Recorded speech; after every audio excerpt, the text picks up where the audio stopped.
Hormuz প্রণালী খুলুক বা না খুলুক, ইরান যুদ্ধ থেকে বেরিয়ে আসতে চান মার্কিন president Donald Trump. Wall Street জার্নালকে দেয়া সাক্ষাৎকারে ট্রাম্প বলেছেন, ইরানের সামরিক সক্ষমতা গুঁড়িয়ে দিয়ে যুদ্ধের ইতি টানবে যুক্তরাষ্ট্র। এরপর কূটনৈতিক উপায়ে হরমুজ খুলতে ইরানকে বাধ্য করা হবে। আল জাজিরাকে দেয়া পররাষ্ট্রমন্ত্রী মার্কো রুবিওর সাক্ষাৎকারেও মিলেছে একই রকমের ইঙ্গিত। অপারেশন এপিক ফিউরির লক্ষ্য কি তবে বদলে যাচ্ছে? তথ্য বলছে নির্ধারিত 4 থেকে 6 সপ্তাহের মধ্যে ইরান যুদ্ধ শেষ করতে চান ট্রাম্প। এই সময়সীমা ঠিক রাখতে এমনকি হরমুজ প্রণালী উদ্ধারের অভিযান স্থগিত করার কথাও ভাবছেন মার্কিন প্রেসিডেন্ট।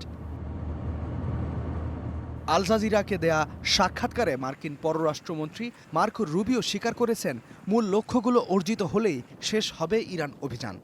যুক্তরাষ্ট্রের বর্তমান অভিযান আগামী কয়েক সপ্তাহের মধ্যে শেষ হচ্ছে। এরপর আমরা হরমুজ প্রণালী নিয়ে ইরানের মুখোমুখি হব। তখন সিদ্ধান্ত থাকবে ইরানের হাতে। তা না হলে যুক্তরাষ্ট্র ও অন্যান্য মধ্যপ্রাচ্যসহ বিশ্বের সকল দেশ মিলে হরমুজ খোলার বিষয়টি নিশ্চিত করবে।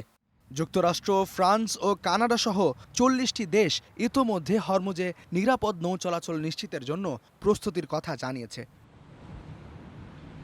মার্কিন সংবাদ মাধ্যম ওয়াল স্ট্রিট জার্নালকে ট্রাম্প জানিয়েছেন, ইরানের সামরিক সক্ষমতা গুঁড়িয়ে দিয়ে যুদ্ধের ইতি টানবে যুক্তরাষ্ট্র।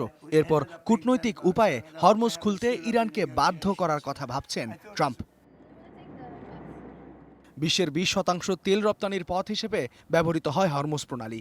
ইরান হরমুজ বন্ধ করে দেয়, বিশ্ব জুড়ে তৈরি হয়েছে জ্বালানি সংকট। করোনাকালের পর আরেকবার স্থবির হতে বসেছে বিশ্ব অর্থনীতি। এমন পরিস্থিতিতেই হয়তো পিছু হটতে বাধ্য হচ্ছেন Trump. Istihadul Mahmud, Star news.